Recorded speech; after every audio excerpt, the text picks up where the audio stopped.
Sony, you're giving AI way too much to control. Here's the deal. Sometimes you play a game and you just can't beat it. You can't get good. It's a skill issue. Now, there's always been a solution to that, handing the controller to family and friends who maybe can do what you can't. But now Sony wants to do something really important. Take those people out of the goddamn equation.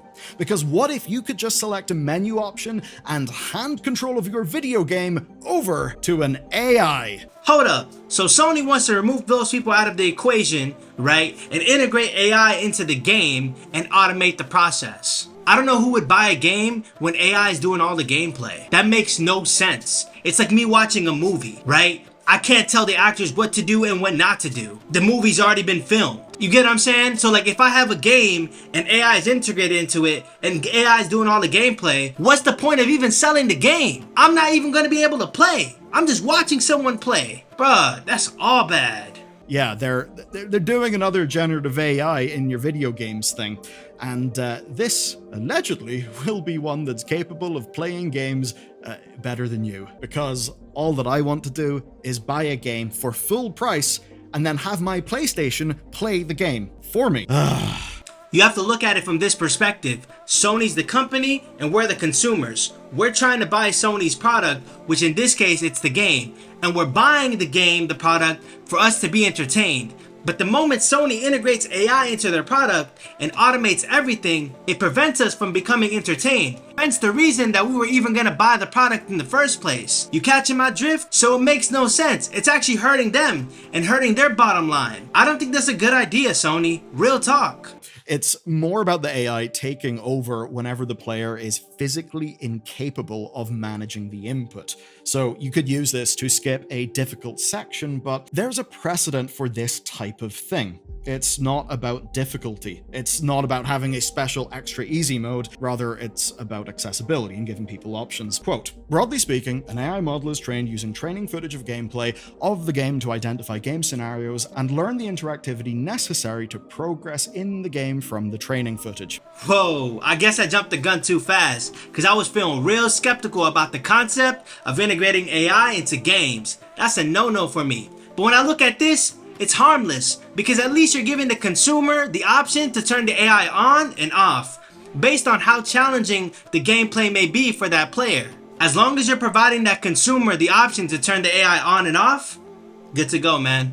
Don't remove that option to turn it off, bruh. I'm not with that. So basically, you feed the model gameplay that shows it how to operate the game and how to succeed in the game, and then the model is able to replicate what it has seen, basically running through options for the next action based on, what's been trained, and then giving you what it thinks you want. A little bit like a chatbot trying to give you whatever form of answer it thinks you want. Think about this in the context of game development. This is happening for Sony first-party titles. Any functioning version of this tool that launches with a game will require the developers to feed it thousands of hours of gameplay footage to actually train the model. Alright, don't laugh at me, guys, alright? But whenever I'm not able to overcome a challenge in a video game, I set the difficulty setting to easy mode. The moment I overcome that challenge, I reset the difficulty to what it originally was. But one thing though, if I'm able to overcome a challenge with no AI assistance, then I have a question for Sony. What's the point of integrating your AI if it's not so useful? What's the point of making the AI, which is going to cost a significant amount of money, when people aren't going to really deem it as necessary? Like me, I won't find it necessary because I could just change the difficulty to easy, like I just said. Y'all gotta think this through. So you'll need all of that footage, because in order for this to work, you do need a hell of a lot of footage. And for this to work, the success rate has got to be incredibly high. Because obviously, if your accessibility feature doesn't work, then that is a lot worse than just having a few bugs. And more importantly, this needs to be built on a game-by-game basis. Yeah, it's very important that the AI integrated into the game has to be customized, because different video games use vastly different animation techniques and graphic styles. Any mishaps would negatively affect the gameplay experience, especially if you want the consumer to have a good outlook on the AI that you just integrated into their game. Y'all better not mess up. This is Nvidia's ACE program, and it's maybe the closest thing that we've seen to this kind of thing. It's a Gen AI powered squad mate in PUBG that is at least partially built on existing NPC systems.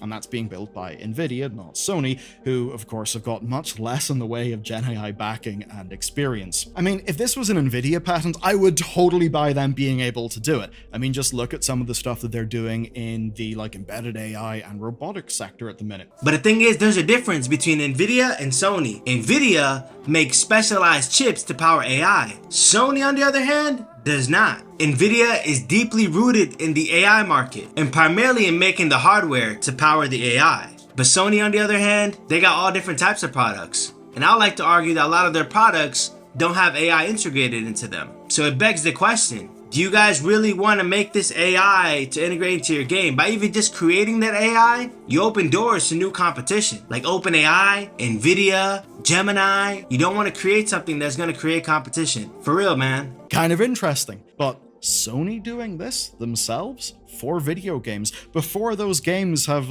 been out, before the actual footage is there. That seems weird, and it doesn't feel like it'll be in players' hands anytime soon, even if Sony have got some version of it partially functioning. He has a point, but in my opinion, Sony can't be able to release an AI if that AI can't be able to handle the in and outs of that specific video game, whatever that video game may be. And another thing, the simple fact that the AI has to be trained on video footage of that specific video game lets me know, and the only way they could train that AI is that if the footage is released to the public or something like that. That's a dilemma, because by the time you already released the video game, you can't just take it back and be like, oh no, let's get our games back and integrate AI and resell it back to you or something. Nah, man, they gotta figure this out. I could already see it. I could already see them facing a lot of hurdles. Do you remember the Ubisoft E3 presentations where they'd have, Bronson and all of the fake people in the trailer that were basically just actors pretending they were real people talking in voice chat,